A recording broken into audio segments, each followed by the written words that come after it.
very many people watching live tonight, which is fine. Good. And we're live on YouTube. Look at this full camera tonight. Everybody's in.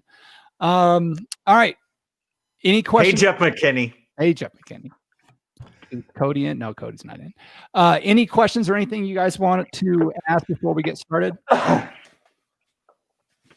No, I don't think so. I'm looking forward to it. All right, let's do this then.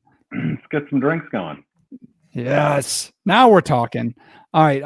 Let's see. I've got my booze poured. I'm recording audio. I'm recording video. I've got the show notes up. Shit, I think we're ready to go. All right, here we go.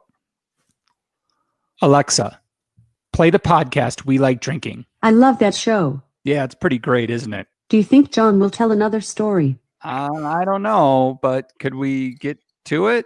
Someone needs some smoked whale testicles.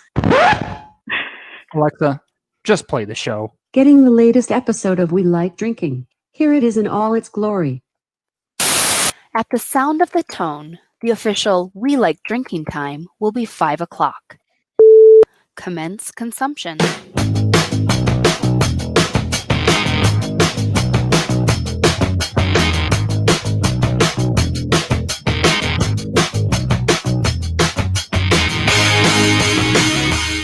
This week on episode 296 of the We Like Drinking podcast, we'll be discussing grapes, hops, spirits, Applejack, marketing during a pandemic, like literally everything, because we've got Elliot Fear and Casey McGrath from Night After Night. So crack open that beer, uncork that wine, and let's get drinking.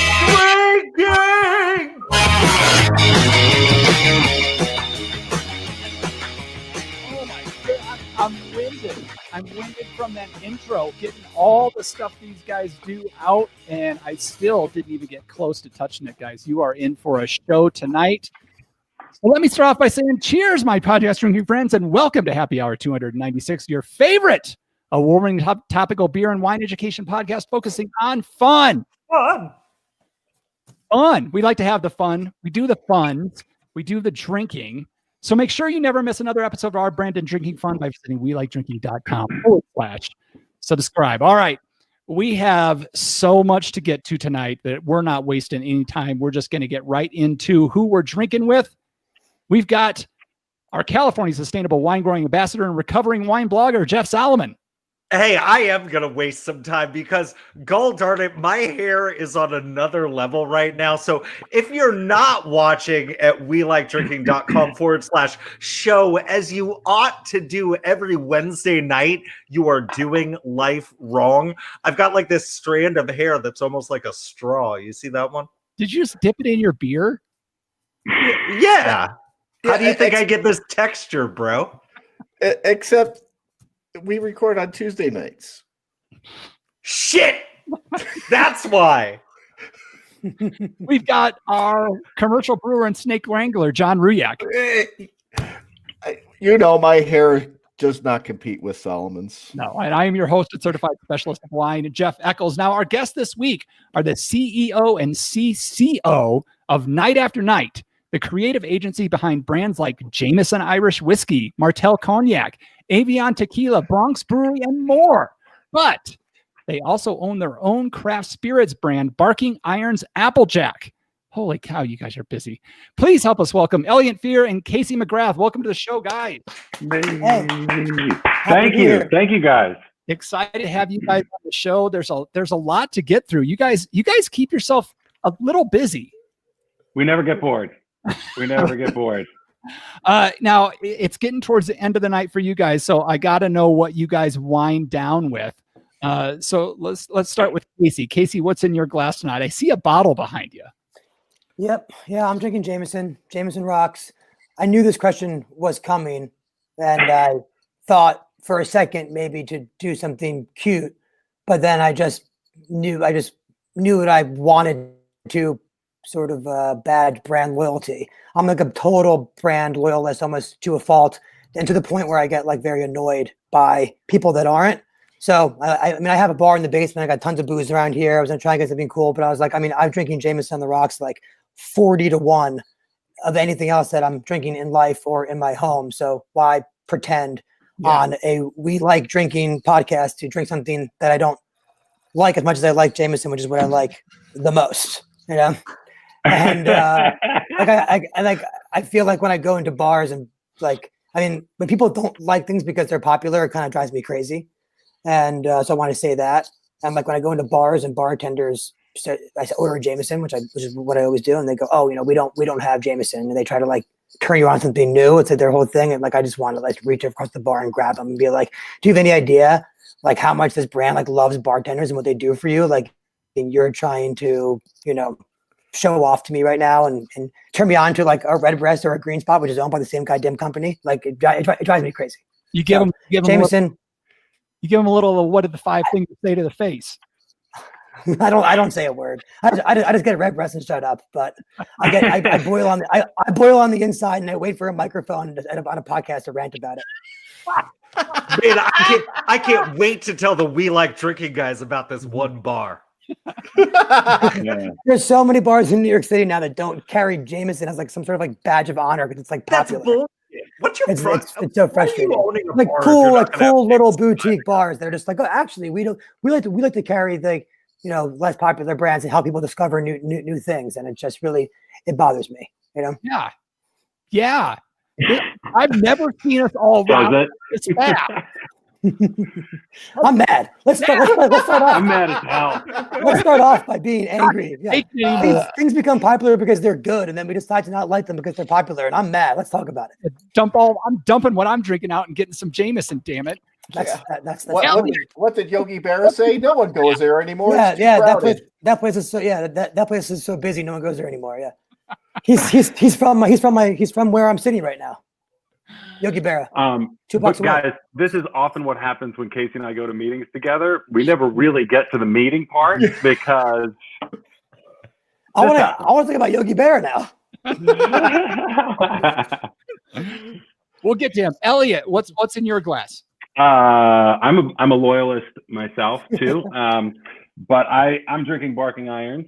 So this is, as you mentioned, this is the spirit that Casey and I developed and own, and it's a New York apple brandy, also known as an Apple Jack. It's made with 100% New York apples, and it's a great nightcap. It is a little bit later on the East Coast, and I do like to close out my evenings with a little bit of brandy sometimes. Look at these guys. Brand all the time. I love it. That's right. Ruyak, what do you got? So my wife went to a friend's house last night, and they cracked open a bottle of Francis Coppola Reserve Pinot Noir 2018. And Sharon had to drive home, so she didn't drink very much. So I'm going to put a dent in this bottle, and it's rather tasty now that it's warmed up to its proper temperature. John has been cuddling that thing like a for the last hour trying to warm it up. Solomon. It was weird because we had like this theme of branding going on, and Ruyak totally went off script. No lizard tail, no Vivak. What's wrong with you, man? So, anyways, and hey, Cody, I miss you too, bro. So, I am bringing it back. I am keeping it real because I live in Gilroy, California, home of the greatest brewery in this here land. This is the Promised Land high octane triple IPA coming in at 10%.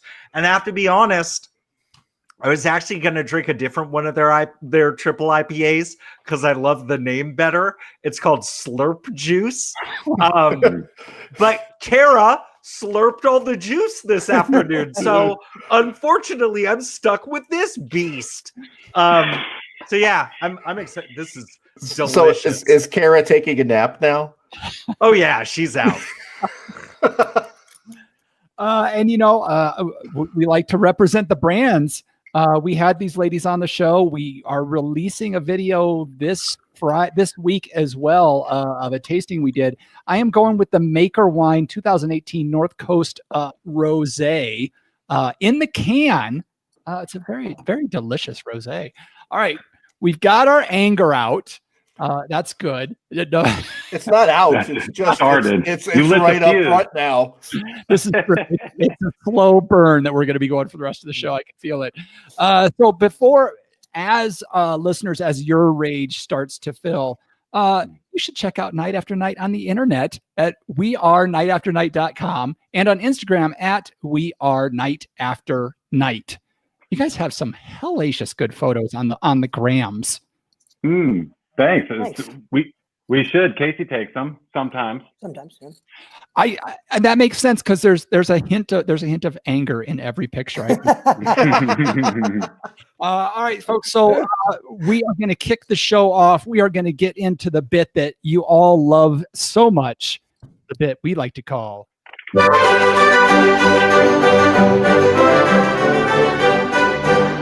Wine, beer, spirit, or pop culture reference. This is where I am going to give our distinguished panel a term, and they need to let me know if they think this is a wine, a beer, a spirit, or some sort of pop culture reference. The term this week is malice.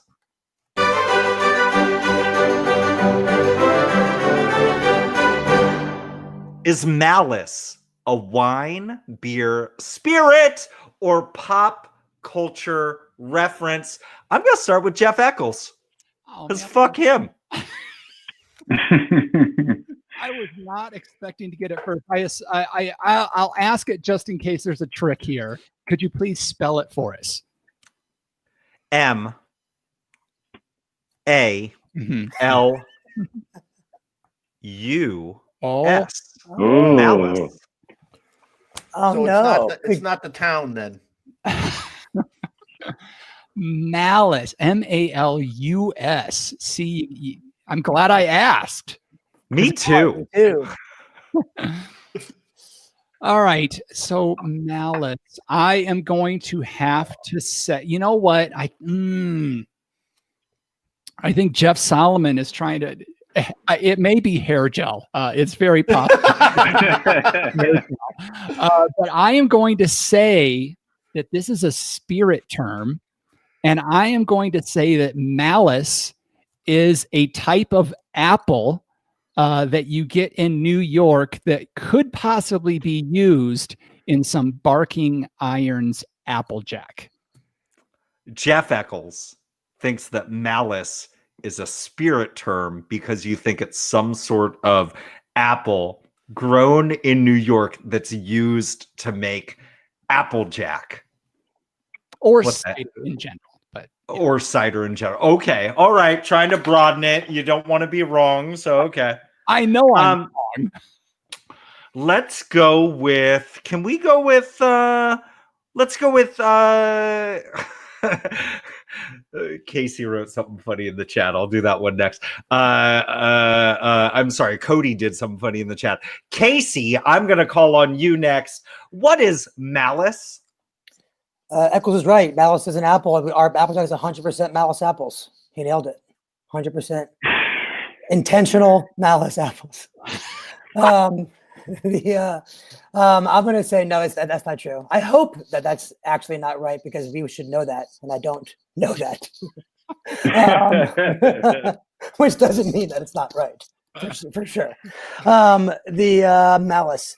I'm going to say that it is a beer term that is associated with high alcohol percentage beer, to stick with the theme of your 10% beer. And it sounds like I know that the spelling's different, but it does, high percent beer has malicious intentions.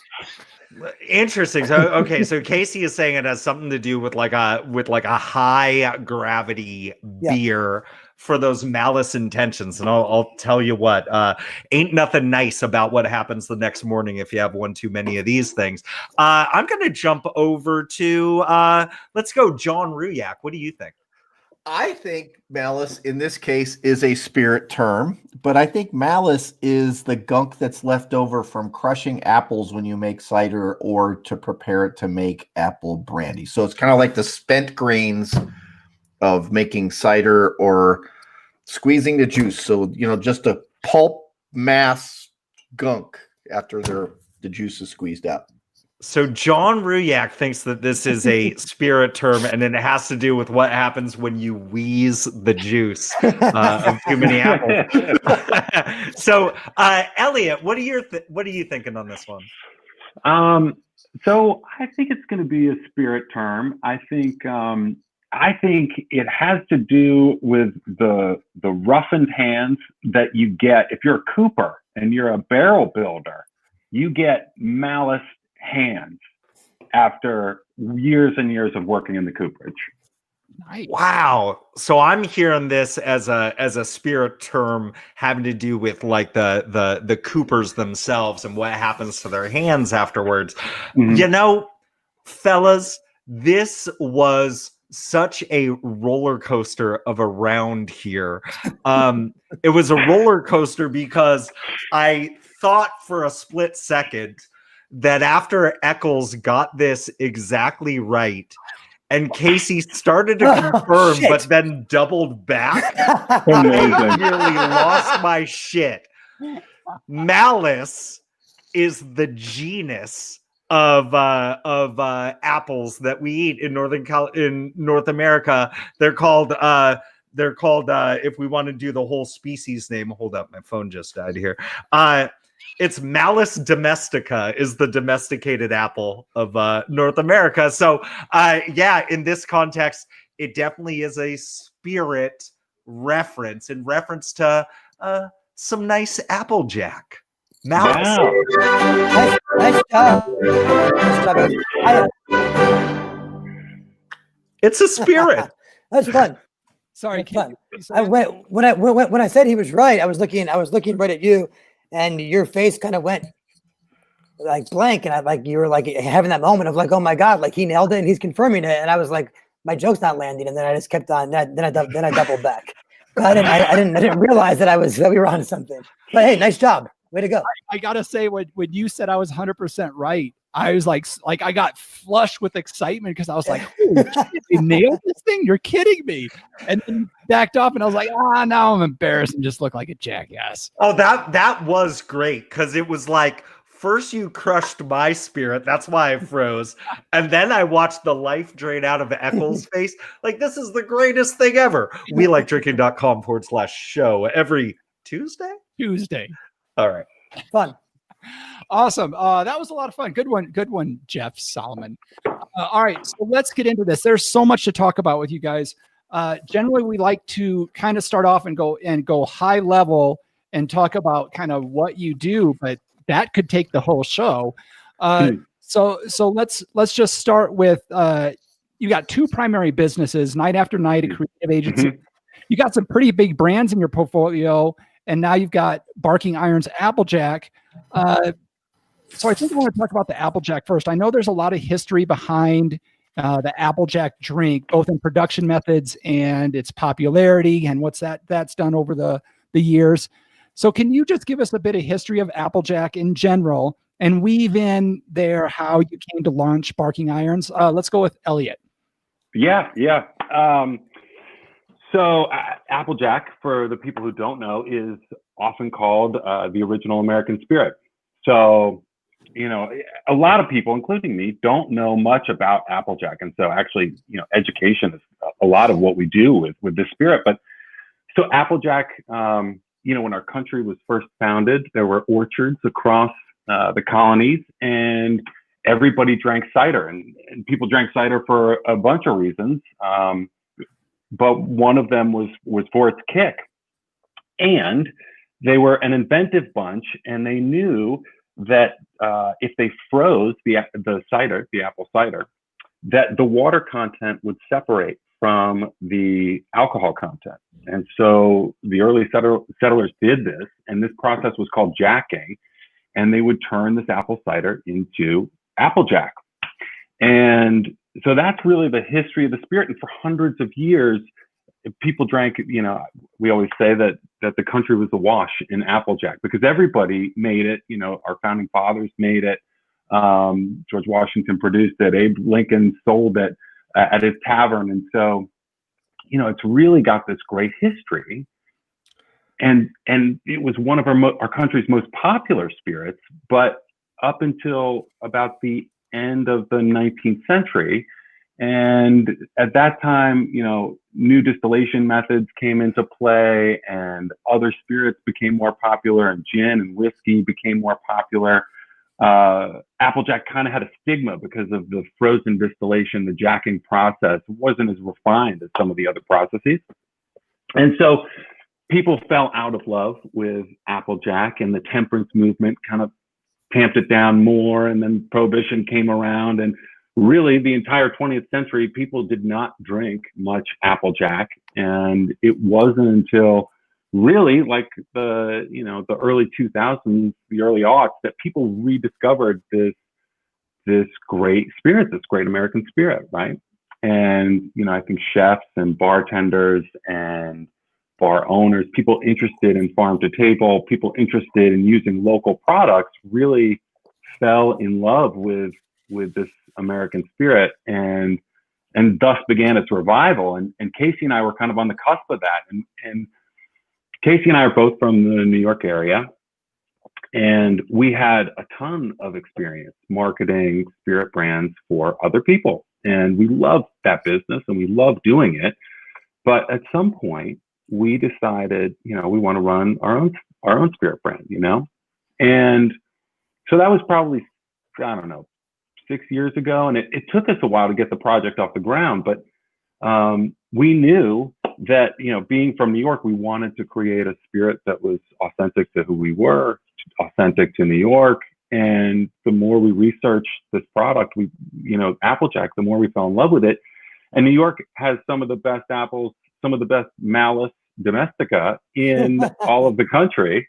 And so, look, we started working with local farms in upstate New York and sourcing juice from up there. We partnered with Finger Lakes Distilling, great people in upstate New York, and they helped us create the product and do the development.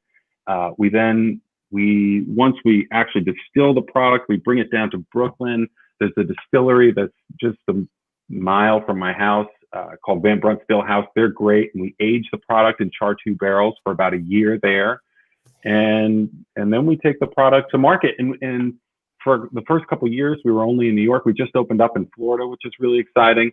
But New York is such a dynamic and exciting market, lots of volume. Casey and I know this market really well. We have a ton of relationships in the industry and some of the best restaurants and best bars in the city. And so we've really gotten some great traction in New York, and it's a New York brand, and that's how we got started with it.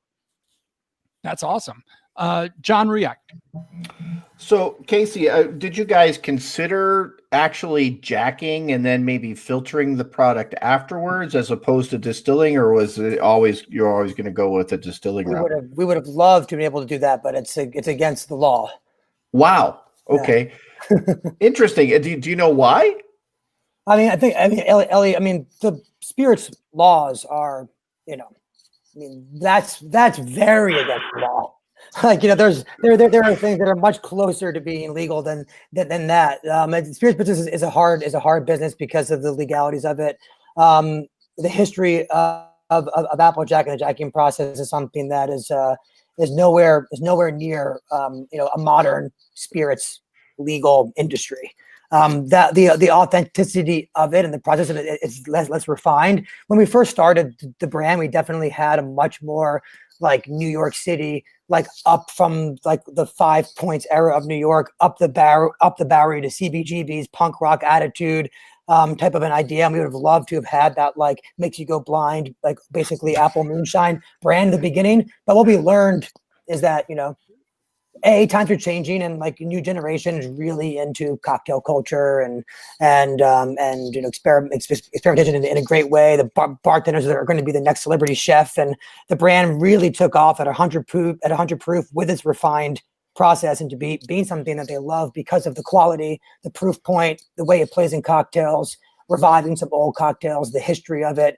And in hindsight, it would have been a huge mistake to have gone like the sort of like cooler rock gut route and leaned into that, because it's finding its success with a more like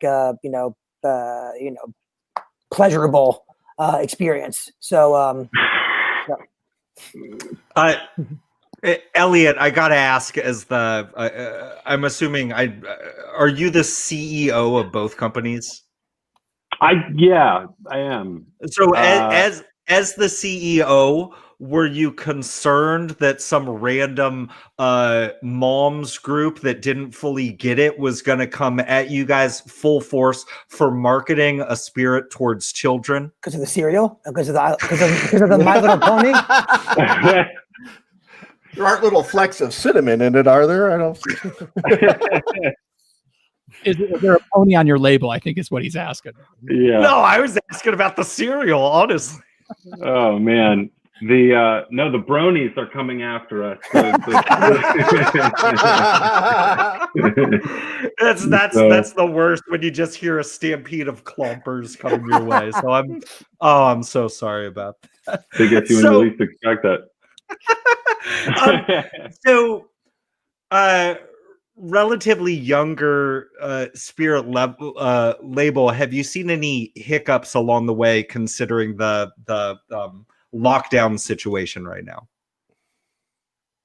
Yeah, I think it's a little bit of a mix. New York. Casey and I take great pride in living in New York, and both he and I have lived in the area for most of our lives. And so, look, man, the restaurants there, the bars are suffering. They just can't operate at full capacity. I think New York, everybody knows, has been hit by the COVID crisis harder than a lot of places. And, the bar and restaurant hospitality community especially is suffering. And we don't know, what's coming next. But I think for Casey and I, look, both he and I believe that brands are built in the bar. And we always knew that with Barking Irons, we were going to have to win over bartenders first and restaurant owners first. And so that was really the approach we took, and we did it. And so, I think from the first thing we said was we got to figure out how to support these guys because their businesses just shuttered, and real estate is expensive in Manhattan. So we knew from the get-go that a lot of our biggest champions and the people who loved us were, going to be screwed. And so we've done what we can to support both of those communities. The bartender community, we raised a bunch of money for the EMS and firefighters fund in the beginning. I think it's a first responders fund, and reinvest in the home that invested in us from the beginning, and so that's been our attitude. And look, man, the wonderful thing is that, bars are figuring out, as you guys know, how to do to-go cocktails, and people are staying alive, and there is a lot of innovation, and there is actually a lot of exciting stuff going on, and our sales are doing well, despite the current situation. So we're evolving, we're maintaining and growing relationships, and we're staying New York tough, I guess. There you go. Yeah. You said you sell in the whole state of New York, and you've just added or are just adding Florida. Mm-hmm. Are there any other markets that you're in or going in the near future, or is there any online presence that people can purchase from if they wish to? Casey? Yeah, I mean, we just opened up in Florida. We're actually in, Epcot Center, which is one of our main impetuses for going down there, which is many spirit brands' largest account, by the way. A little fun fact. And then the plan is to grow. I mean, obviously, we really want to just, we're spirit marketers. It's a passion project. New York is really wanted to own that and have that relationship there. We're going through this interesting time, and we're sort of doubling down and reinvesting in the community that invested in us. As Elliot said, the plan is absolutely to grow. There are certain states that we cannot deliver to, but we do deliver to the non-control states through primarily through Reserve Bar. Okay. Excellent. Mm-hmm. John, anything else? I was really kind of blown away by Night After Night and the website and some of the product presentations and some of the accounts that you guys work with. And I just want to get to the part where it seems like you're creating engagement with your bar people, your bar owners and things like that to promote Barking Irons. But just to bring it back to Night After Night, it just seems like you're mentoring people almost like you're got this creative group that mentors your clients to do these things and expand on your ideas. So how do your client relationships kind of evolve from the point where you kind of take the training wheels off? Who's that for, John? Oh, either or. I'm sorry. Both take turns. I don't know. It's just such a mind blowing kind of synergy that you develop with these folks that I'm sure there's a couple of different perspectives from each of you regarding that. Yeah. Look, mentoring is a great way to put it. I don't think we've ever put it in those terms. Advising our clients, but it is always a partnership, I will say, with our clients. And some of the people that we've worked with, like Jameson, for example, we've worked with for 9 years. And I think to grow businesses, especially in the spirits industry, long-term relationships are really beneficial. It's not one-off projects aren't really the best way to get results. You have to invest. You guys know, the alcohol industry altogether is a relationships industry. And so you really do have to develop partnerships. And I think we absolutely see our clients as long-term business partners as much as anything. And we're as invested in their success as they are, in many ways. So, some of it is mentoring them. And as you said, helping them kind of take over some of the work that we may have done for them. But a lot of it is, is on an ongoing basis. We're continuing to help them stay ahead of the curve from a cultural basis, from a strategy basis. Yeah. I think culture is the biggest part of it. I mean, when we came into the mix, Jameson was just below in the U.S. just below 1 million cases. Now they're just below 4 million cases. But they were having meteoric growth at the time, and the popularity as we opened up in my angry rant was damaging credibility. And they really were looking to us for that cultural insight that, wasn't coming from crunching, a bunch of data, but coming from a gut level from an agency that had like a cultural insight at a gut level and really understanding what is actually making this brand work right now that the data is not telling us. And they just sort of got a sense that we had a finger on the pulse of that and trusted it to their credit, which is a crazy idea on their part. When we first started working with them, Jameson's a household name brand, and we didn't have clients like that at that time, and doing the things that we did for them. And it was at the launch of Black Barrel when they first brought us in, and it was very much a bartender advocacy centric idea. And we were launching that product, and we sort of got the gig and then scrambled to hire people that knew what they were doing to be able to deliver. They came in and they said, "Can you do this? Can you do this? Can you do this?" And we just said, yes, yes, yes, yes, yes. And then they left, and we said, "We got to find some people who know how to do this stuff." Well, kind of as a follow-up question to that, I was reading about the Glenlivet thing and how you were trying to market to the distaff side, women in particular. But there's a lot of Y chromosomes around the table here. I mean, how did that kind of change your direction to really let you focus on how to best meet that market opportunity, that market penetration opportunity, I guess? That brand at a director brand management level is run by some of the smartest, most powerful women in that entire company, first and foremost.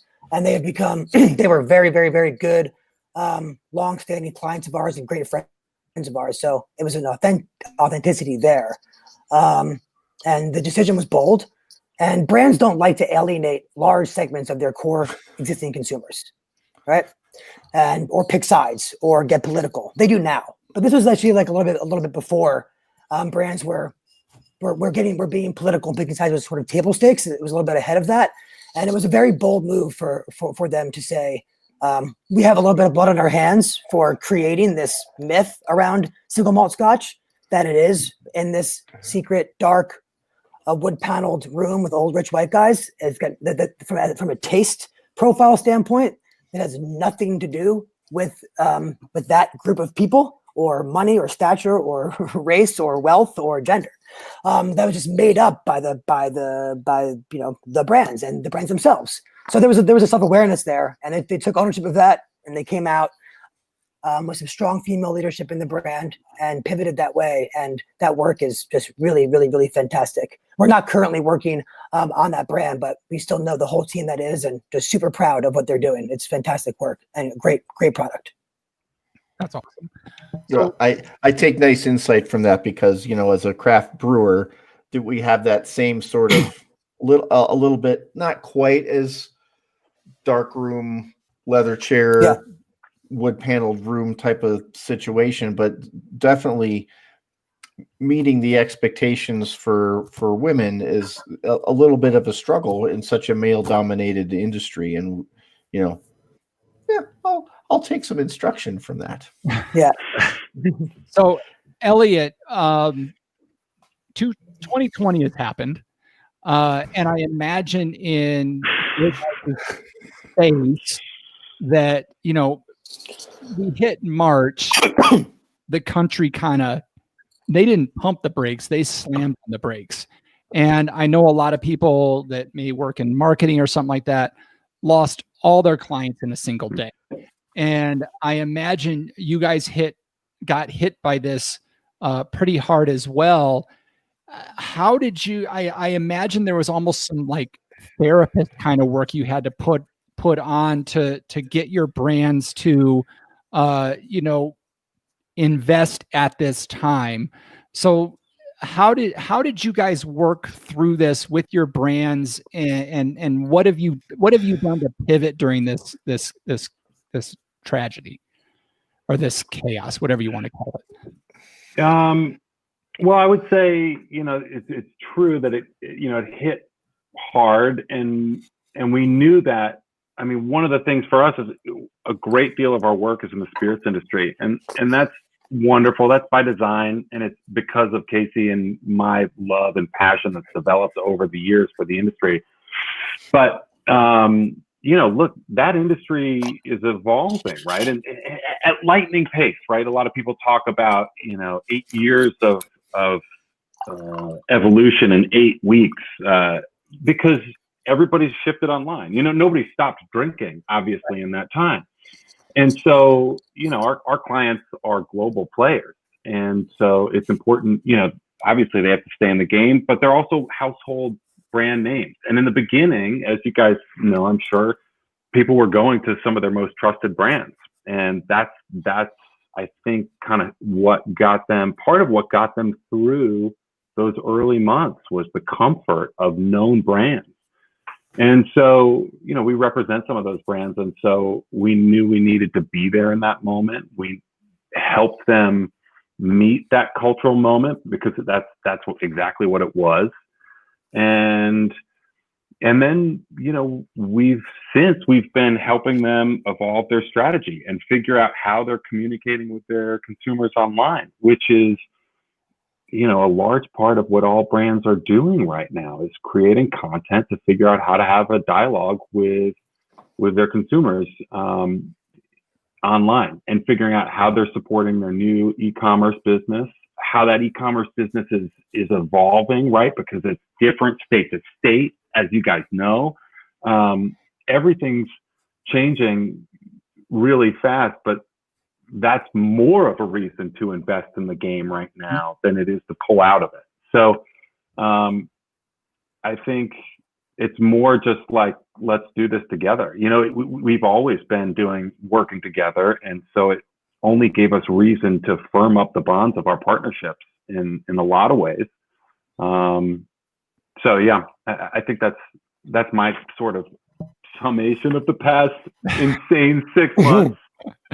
Excellent. Solomon, you got another question? Oh yeah, I got lots. I was just thinking about Casey, going back to what you were saying about the importance of like, culture and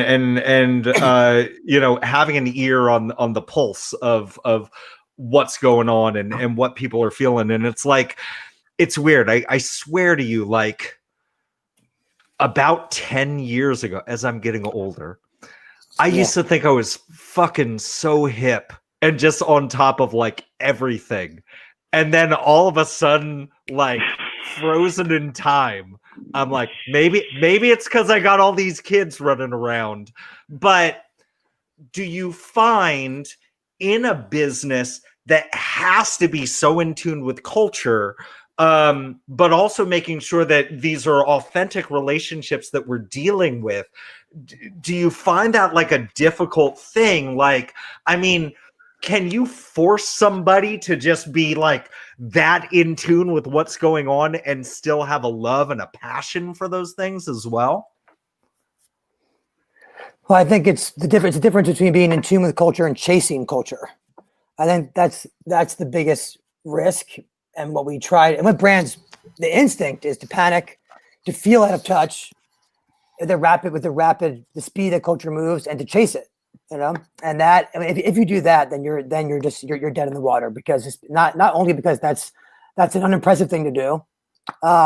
It's also because the consumers now are so savvy and they'll see it a mile away, and you'll lose the only thing that matters to any brand ever, and more now than ever, which is that